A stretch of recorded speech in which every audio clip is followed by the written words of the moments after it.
Hello friends, कैसे हैं आप सब। आज हम पढ़ने जा रहे हैं हमारा चैप्टर सीटिंग अरेंजमेंट, उसका पार्ट 4। अभी तक जो हमने पार्ट पढ़े हैं उन सब के डायरेक्ट लिंक्स आपको आपकी डिस्क्रिप्शन में दिख जाएंगे और आगे जो भी इसके पार्ट पढ़ाए गए हैं उनके भी लिंक्स जो हैं आपको डिस्क्रिप्शन में दिख जाएंगे। तो शुरू करते हैं हमारा आज का पार्ट। तो क्वेश्चन रहा ये आपकी लेफ़्ट साइड स्क्रीन पर, इसे हम लाइन बाय लाइन करने की कोशिश करेंगे। ठीक है, तो सबसे पहली चीज़ कि 8 बंदे हैं, वो एक रो में बैठे हैं। इस बार हम सर्कल नहीं कर रहे, इस बार हम लीनियर वाली कर रहे हैं। मैंने आपको दो टाइप्स बताई थी, based on geometry and based on linearity. तो आज हम लीनियरिटी पर काम कर रहे हैं। 8 बंदे एक रो में बैठ रहे हैं। अब नेक्स्ट लाइन कह रही है some of them are facing towards north and some of them are facing towards south. इसमें हमें एग्जैक्ट नंबर नहीं पता कितने नॉर्थ देख रहे हैं कितने साउथ देख रहे हैं। इन्होंने कहा सम, यानी कुछ नॉर्थ देख रहे हैं कुछ साउथ देख रहे हैं। 4 भी हो सकते हैं, 4 से ज़्यादा भी हो सकते हैं, जितने चाहे हो सकते हैं। अब ये क्वेश्चन जब हम करेंगे तभी हमें पता चलेगा कि कितने हो सकते हैं। हमारी पहली लाइन कह रही है Q sit second to left of one, यानी कि वन मतलब एक पर्सन, एक इंडिविजुअल की बात कर रहे हैं कि क्यू जो है वो सेकंड लेफ्ट में बैठ रहा है उस बंदे के जो who is third to right of T, यानी कि क्यू सेकंड लेफ्ट बैठ रहा है उस बंदे के जो टी के थर्ड राइट में बैठ रहा है। हमें वो पर्सन नहीं पता, हम उधर ABCD कुछ नहीं लिख सकते। हम एक यूनिक सा सिंबल दे देते हैं उस पर्सन को कि ये सिंबल उस पर्सन की आइडेंटिटी है। तो वो चीज़ हमने राइट साइड में बना ली, हमने उसको सिंबल दे दिया हैश का। तो Q जो है हैश के सेकंड लेफ्ट में बैठा है, साथ ही हैश जो है T के थर्ड राइट में बैठा है। हमारी पहली लाइन हुई कंप्लीट। नेक्स्ट लाइन कह रही है T is not facing towards north. अगर टी नॉर्थ नहीं देख रहा तो आपको पता है लिनियरिटी में दो ही साइड्स होती हैं, एक होती है नॉर्थ एक होता है साउथ। तो यानी टी डेफिनेटली साउथ डायरेक्शन को देख रहा है। तो टी के आगे हमने ब्रैकेट में लिख दिया एस। नेक्स्ट लाइन कह रही है V and Q faces opposite direction. अगर क्यू नॉर्थ देख रहा है वी साउथ देखेगा, अगर क्यू साउथ देख रहा है वी नॉर्थ देखेगा। तो क्यू और वी हमने लिख लिया ऑपोजिट। उसी के नेक्स्ट लाइन कह रही है कि जो जिस डायरेक्शन में P देख रहा है उस डायरेक्शन में W नहीं देख रहा। इसका भी मतलब वही हुआ, बस इन्होंने सेंटेंस थोड़े अलग फॉर्मेट में लिखा है। मतलब ये हुआ कि P और W भी ऑपोजिट डायरेक्शन में देख रहे हैं। नेक्स्ट लाइन कह रही है Q sits fourth to left of R। Q हमने बिठा दिया R के फोर्थ लेफ्ट में। ठीक है, नेक्स्ट लाइन कह रही है W is immediate neighbour of U who faces the same direction as R faces. तो डब्ल्यू यू हमने इमीडिएट नेबर बना लिए, कोई एरो नहीं मारा क्योंकि हमें श्योरिटी नहीं है कि डब्ल्यू ही लेफ्ट में बैठना है या फिर यू लेफ्ट में बैठना है। तो हमने सिर्फ डब्ल्यू यू लिख दिया पर कोई एरो नहीं मारा। साथ ही यू और आर सेम डायरेक्शन में देख रहे हैं। Neither Q not T sits on any extreme end of the row, यानी कि Q और T में से कोई भी एक्सट्रीम एंड में नहीं बैठेगा। तो हमने एक रो बनानी थी, रो के एक्सट्रीम एंड्स में Q और T लिख के काट दिए। नेक्स्ट लाइन कह रही है S sits second to right of U। तो S जो है वो U के सेकंड राइट में देख रहा है। ठीक है, नेक्स्ट लाइन कह रही है only one person sit to the left of T, यानी कि टी के लेफ्ट में सिर्फ एक बंदा बैठेगा। तो यानी कि टी किसी ना किसी एंड से सेकंड लास्ट बैठेगा। ठीक है, नेक्स्ट लाइन कह रही है R does not sit on any extreme end of the row, यानी कि आर जो है वो किसी भी एक्सट्रीम एंड पे नहीं लिख रहा। तो हमने आर काट दिया। साथ ही आपने देखा कि मैंने यहाँ पर टी भरा है। ऐसा मैंने क्यों किया?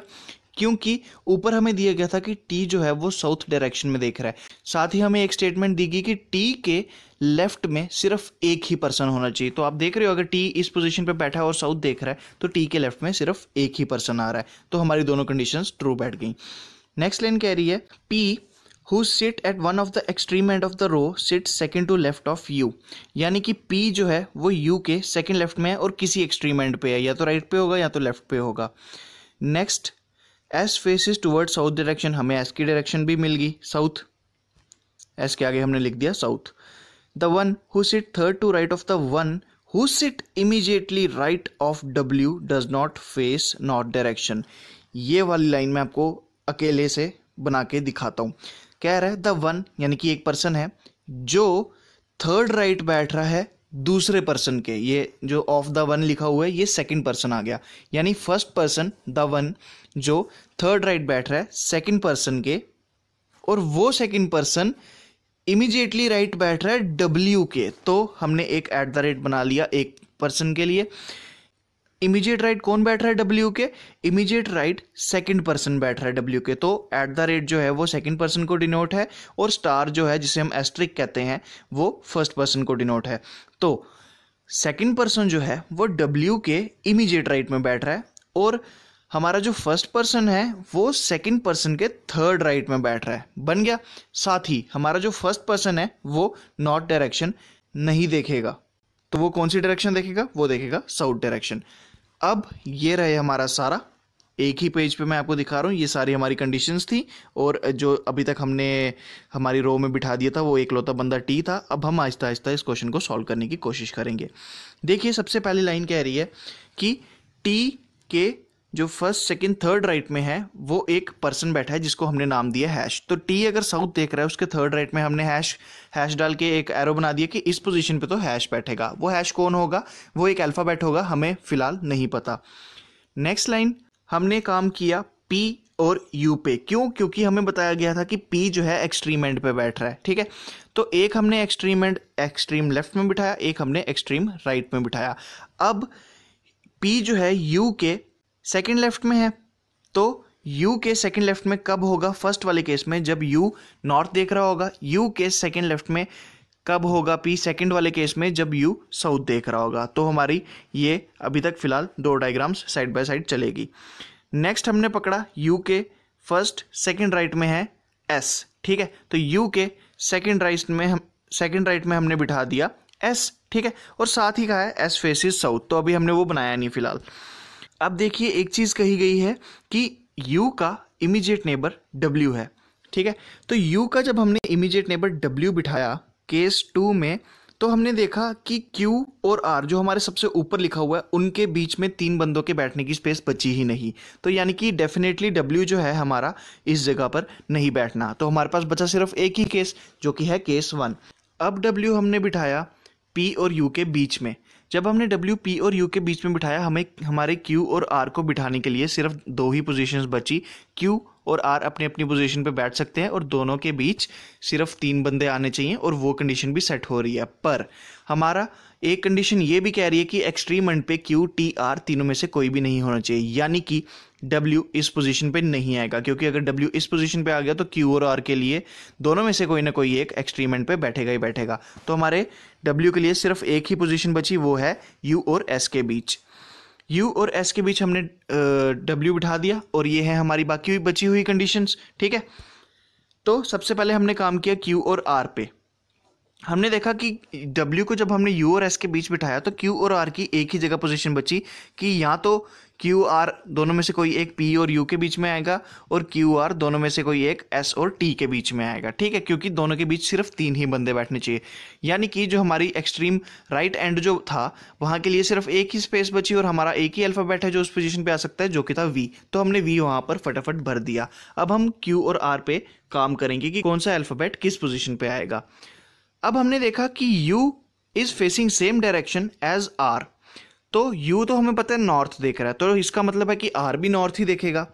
R अगर नॉर्थ देख रहा है, ठीक है, और R के फोर्थ लेफ्ट में Q बैठ रहा है, तो ये सीधा सीधा ऐसे बैठ जाएंगे। ठीक है, अगर R हमने Q की जगह बिठाया होता तो उसके लेफ्ट में तो कोई चीज़ जा ही नहीं रही, क्योंकि उसके लेफ्ट में P आ रहा है, P के आगे तो लाइन है ही नहीं। ठीक है, तो हमारा ये भी इस जगह बैठ गया। अब हमें देखना है कि जो हमारे बचे हुए हैं जिसमें से हमारे पास S की डायरेक्शन है कि S देखेगा साउथ, पर जो बाकी बचे हुए एलिमेंट है उनकी डायरेक्शन क्या होगी हमें वो देखनी है। ठीक है, वो हम कैसे देखेंगे कि W के इमीडिएट जो राइट में है वो पर्सन के थर्ड राइट में जो बंदा बैठेगा वो साउथ डायरेक्शन देखेगा। तो अब देखिए W तो नॉर्थ भी देख सकता है, W साउथ भी देख सकता है। अगर W साउथ देखेगा तो W का इमीडिएट राइट आ जाएगा U, अगर W नॉर्थ देखेगा तो W का इमीडिएट राइट आ जाएगा S। तो पहले हमने W को साउथ दिखाया तो इमीडिएट राइट आ गया U ऑलरेडी नॉर्थ देख रहा है, तो U के थर्ड राइट में आ रहा है R, और वो भी नॉर्थ देख रहा है। ठीक है, पर हमारा क्वेश्चन कह रहा है कि जो W का इमीडिएट नेबर होगा उसके थर्ड राइट में जो भी एलिमेंट होगा वो देखेगा साउथ, तो यानी कि W जो है वो साउथ नहीं देखेगा। ठीक है, W क्या देखेगा? W देखेगा नॉर्थ। W अगर नॉर्थ देख रहा है तो W के इमीडिएट राइट में आ रहा है S जो है वो साउथ देख रहा है, तो साउथ देखेगा जब S, तो S के थर्ड राइट में यानी कि Q क्यू जो है वो भी साउथ देखेगा। ठीक है, एस हमने साउथ दिखाया तो क्यू भी हमारा साउथ आ गया। अब हमारी फिगर जो है वो कंप्लीट हो चुकी है। अब हम करेंगे क्वेश्चन वन बाय वन। तो हमारा पहला क्वेश्चन कह रहा है which pair seat at the extreme ends. अब देखिए एक्सट्रीम एंड पे कौन बैठ रहा है, एक बैठ रहा है पी, एक बैठ रहा है वी। तो पी वी हमें कहाँ दिख रहा है, ऑप्शन ए में। तो ऑप्शन ए आ गया हमारा final answer. Next question, who sit to the immediate right of S. S के इमीडिएट राइट में कौन देख रहा है। अगर आप डायरेक्शन ना देखो तो आपको एस के इमीडिएट राइट में आर दिख रहा है, और बच्चे जल्दी जल्दी में ये गलती करते ही करते हैं। पर अगर हम एस की डायरेक्शन देखें, एस देख रहा है साउथ, तो एस के इमीडिएट राइट में कौन आ जाएगा, एस के इमीडिएट राइट में आ जाएगा डब्ल्यू। तो हमारा फाइनल आंसर हो गया ऑप्शन सी डब्ल्यू। क्यों, क्योंकि एस जो है वो साउथ डायरेक्शन देख रहा है। अब आते हैं हम नेक्स्ट क्वेश्चन पे। नेक्स्ट क्वेश्चन कह रहा है कि 6 बंदे हैं, वो एक ट्रायंगुलर टेबल के अकॉर्डिंग बैठे हुए हैं, ऐसे कि 3 कॉर्नर पर बैठे हैं, 3 मिडल में बैठे हैं। उनमें से कुछ लोग इनसाइड देख रहे हैं जबकि कुछ आउटसाइड, यानी कि कुछ ट्रायंगल के अंदर देख रहे हैं, कुछ ट्रायंगल के बाहर। और 6 बंदे हैं, 6 बंदों के 6 डिफरेंट फ्लावर्स उन्हें बता दी कि किसको क्या पसंद है। तो हम सीधा सेकंड पैराग्राफ से शुरू करेंगे। A sit second to right of E, बना दिया। आगे लिखा है and does not sit at corner of table. जब मैंने आपको बताया था एंड और हु का कंसेप्ट, तो मैंने आपको बताया था एंड जो है वो फर्स्ट पर्सन के लिए यूज होता है। तो फर्स्ट पर्सन इसमें है ए, यानी कि ए जो है वो ई के सेकंड राइट में तो बैठा ही बैठा है, साथ ही साथ वो कॉर्नर पे नहीं बैठा। तो यानी ए कहाँ बैठा है, ए बैठा है सेंटर में कहीं पे। ठीक है, ए के आगे जो ब्रैकेट में सेंटर लिखा है, इसका मतलब ये नहीं है कि वो सेंटर फेस कर रहा है। फेसिंग के लिए हम इनसाइड आउटसाइड लिखेंगे, और कॉर्नर और सेंटर लाइन में बिठाने के लिए हम कॉर्नर और सेंटर लिखेंगे। ठीक है, फेसिंग के लिए इनसाइड आउटसाइड और पोजीशन के लिए सेंटर और कॉर्नर। नेक्स्ट लाइन कह रही है the one who like jasmine faces the one who like marigold. अब ऑब्वियस सी बात है, ये अगर एक दूसरे को फेस कर रहे हैं तो ये इनसाइड देख रहे होंगे, तो जैस्मिन और मैरीगोल्ड इनसाइड देख रहे हैं, साथ ही साथ एक दूसरे को फेस कर रहे हैं। F sits immediate right of C and none of them is immediate neighbour of E. F जो है सी के इमीडिएट राइट में बैठेगा और दोनों में से कोई भी ई का नेबर नहीं होना चाहिए। The one who likes lily sit at the corner of the table but is not immediate neighbour of E. जो लिली को पसंद करता है वो कॉर्नर पे बैठता है, बट वो ई का इमीडिएट नेबर नहीं है। तो लिली कॉर्नर में बैठी है, ई की इमीडिएट नेबर नहीं है। नेक्स्ट लाइन कह रही है C does not like lily. C जो है वो लिली लाइक नहीं करती। Only 2 person sit between the one who likes rose and the one who like lily. Lily जो कि कॉर्नर पर बैठी है और रोज उनके बीच में 2 डॉट्स, यानी कि 2 बंदे बैठे हैं। हमें डायरेक्शन नहीं पता दोनों में से कौन लेफ्ट में है कौन राइट में है। ठीक है, D like Daisy and faces outside the centre. D जो है उसको डेजी पता है, और फेसेस जो है आउटसाइड द सेंटर। मैंने आपको बताया इनसाइड और आउटसाइड हम यूज करेंगे डायरेक्शन के लिए, कॉर्नर और सेंटर हम यूज करेंगे पोजीशन के लिए। तो हमने आउटसाइड लिख दिया, डेजी जो है वो बाहर की डायरेक्शन में देख रहा है। Next, B sit second to left of D. B जो है वो डी के सेकंड लेफ्ट में बैठ रहा है, तो उसी के नीचे हमने बना दिया B sit second to left of D, और उसी के आगे लाइन लिखी है B is not immediate neighbour of A. तो बी के इमीडिएट नेबर ए नहीं होना चाहिए। The one who like orchid and the one who like jasmine are immediate neighbour. Jasmine हमने बनाया था मैरीगोल्ड के सामने बैठा है, तो जैस्मिन के साथ एक और लाइन आ गई कि ऑर्चिड जो है उसका इमीडिएट नेबर है। अब कौन लेफ्ट में कौन राइट में ये हमें नहीं पता। नेक्स्ट लाइन कह रही है F faces same direction and as E. तो एफ की हमने सेम डायरेक्शन बना दी जो कि ई की है। अब हम पैराग्राफ को हटा देंगे, अब हम जो पॉइंट्स लिखे हुए हैं उसी के बेस पे क्वेश्चन बनाएंगे। सबसे पहले ए जो है वो सेंटर में बैठा है, कहीं कॉर्नर पे नहीं बैठा, तो ए बिठा दिया हमने सेंटर पे। साथ ही साथ ई के सेकंड राइट में ए है। अगर ई आउटसाइड देखेगा तो फर्स्ट केस में आप देख सकते हैं कि ई के सेकंड राइट पे ए आ रहा है। अगर ई इनसाइड देखेगा तो सेकंड केस में आप देख सकते हैं कि ई के सेकंड राइट पे ए आ रहा है। अब हमारे पास ए आ गया, ठीक है। हमें नेक्स्ट चीज पता है कि बी कहाँ कहाँ नहीं आएगा। बी कहाँ कहाँ नहीं आएगा कैसे पता है हमें, क्योंकि वो ए के साथ नहीं होना चाहिए। पहली कंडीशन हमने ये लगा ली, तो हमें पता चल गया कि फर्स्ट केस में बी जो है ए के लेफ्ट में भी नहीं आएगा, ए के राइट में नहीं। सेम सेकंड केस में भी ए के लेफ्ट और राइट दोनों जगह बी नहीं आएगा। साथ ही साथ हमारे पास ई एक अल्फाबेट भी है। हमें पता है कि ई के साथ सी और एफ नेबर में नहीं होनी चाहिए, तो ई के साथ हमने सी और एफ नेबर काट दिए, ठीक है। साथ में आप देख रहे होगे कि ए के राइट साइड मैंने सी काटा है सेकेंड केस में, और ए के लेफ्ट साइड भी सी काटा है फर्स्ट केस में। क्यों? क्योंकि यहाँ पे हमें लास्ट में दिया हुआ कि सी में लिली नहीं आनी चाहिए, और लिली और रोज के बीच सिर्फ 2 ही पर्सन आने चाहिए। आप किसी भी डायरेक्शन से देख लो, लिली और रोज के बीच 2 ही पर्सन आ रहे हैं, तो रोज आएगा ई के लिए। ठीक है, इतना सब हमने बना लिया। ये जो 4 पॉइंट्स मैंने दिखाए हैं इसके बेसिस पे हमने इतनी डायग्राम कंप्लीट भी कर ली। नेक्स्ट हमने यूज़ किया कि बी की पोजीशन जो होगी वो डी के सेकंड लेफ्ट में होगी। तो फर्स्ट केस में भी हमने बी बिठा दिया, हमें पता था कि बी कहाँ कहाँ नहीं आना, तो उसके बेसिस पे बी बिठाया। डी के सेकंड लेफ्ट में बी कैसे आएगा, जब फर्स्ट केस में डी जो है वो आउटसाइड देख रहा होगा और सेकंड केस में डी जो है वो इनसाइड देख रहा होगा। ठीक है, ये भी चीज़ हमने बना ली।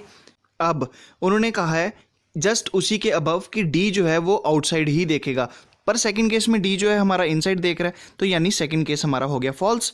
सेकंड केस हमने काट दिया। अब हमारे पास सिर्फ एक ही केस बचा है, हम उस पर आराम से काम करेंगे। ये है हमारा केस और ये हमारे बचे हुए पॉइंट्स। अब सी उस पोजीशन पे नहीं आना जहाँ पे ले लिया, तो सी हमने अंदर की साइड एक काटा हुआ है। इतनी हमारी डायग्राम कंप्लीट हो चुकी है। अब देखिए, अगर सी इस पोजीशन पे भी नहीं आना जहाँ पे ले लिया, तो सी कहाँ आएगा, सी सिर्फ एक ही पोजीशन पे आएगा जो बची हुई थी। साथ ही सी के इमीडिएट राइट में एफ आना था। सी के इमीडिएट राइट में एफ कब आएगा, जब सी इनसाइड देखेगा, क्योंकि सी के एक तरफ तो बी आ रहा है, तो एफ कहाँ आएगा, वहीं पर जहाँ पर ले ली थी। तो एफ सी के इमीडिएट राइट में कब होगा, जब सी इनसाइड देखेगा। अब हमें पता है कि डी में डेजी है, ई में रोज है, एफ में लिली है। ठीक है, नेक्स्ट लाइन है कि जैस्मिन और मैरीगोल्ड एक दूसरे को देख रहे होंगे, साथ ही साथ जैस्मिन का जो है नेबर वो है ऑर्चिड। अब देखिए, अगर हम जैस्मिन ए को दे देते तो ए का एक नेबर लिली आ रहा है, एक नेबर डेजी आ रहा है, तो ऑर्चिड की तो जगह ही नहीं बची। तो डेफिनेटली जैस्मिन जाएगा बी को, बी के साथ जो सी है वो आ जाएगा उसका इमीडिएट नेबर, जहाँ पे ऑर्चिड आएगा, और जैस्मिन के ऑपोजिट मैरीगोल्ड है। ये हमने बिठा दिए। फेसिंग ईच अदर है, यानी कि ये इनसाइड देख रहे हैं। इसी के साथ हमारी होगी डायग्राम कंप्लीट। हमारे पास डायरेक्शंस भी आ गई सबके, हमारे पास फेवरेट फ्लोर्स भी आ गए। नेक्स्ट हमारा क्वेश्चन की सीरीज। पहला क्वेश्चन कह रहा है who sit to the immediate right of F. F के इमीडिएट राइट में कौन बैठेगा, एफ देख रहा है आउटसाइड, तो एफ के इमीडिएट राइट पे सी बैठ रहा है, तो हमारा आंसर आ गया ऑप्शन सी।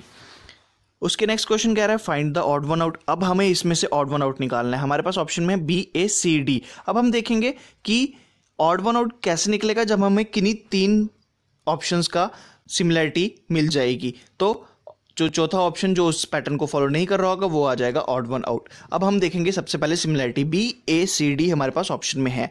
बी ए एक दूसरे को देख रहे हैं, इनसाइड देख रहे हैं। सी डी एक दूसरे को देख रहे हैं, सी इनसाइड देख रहा है, पर डी आउटसाइड देख रहा है। अब देखिए, अगर हम एक दूसरे को देखने वाले पैटर्न पे चलें तो बी ए एक दूसरे को देख रहे हैं, सी डी एक दूसरे को देख रहे हैं, यानी कि इस पैटर्न से हमारा ऑड वन आउट तो नहीं निकलने वाला। ठीक है, तो हमारा ऑड वन आउट किससे निकला कि हमने देखा बी ए और सी तीनों के तीनों इनसाइड देख रहे हैं, जबकि डी जो है वो आउटसाइड देख रहा है। तो हमारा final answer odd one out आ गया ऑप्शन डी। इसी के साथ हमारा सीटिंग अरेंजमेंट का पार्ट 4 खत्म होता है। आज के क्वेश्चन में हमने डायरेक्शंस चेंज की, कुछ बाहर कुछ अंदर, हमें नहीं पता कितने थे, पर हमने जब डायग्राम बनाई हमारे अपने आप पता चल गए कि कितने बाहर देख रहे थे, कितने अंदर देख रहे थे। साथ ही साथ हमने एक लाइक डाल दिया कि उनको क्या चीज़ पसंद है, ये चीज़ भी ऐड हो गई। और आज हमने सर्कल के बेस पे नहीं किया, आज हमने एक क्वेश्चन ट्राइंगल के बेस पे किया जो कि ज्योमेट्री का पार्ट था, और एक लिनियरिटी के बेस पे किया जो कि हमने सिंगल रो में बिठाए पहले वाले क्वेश्चन में। इसी के साथ हमारा पार्ट 4 भी खत्म होता है।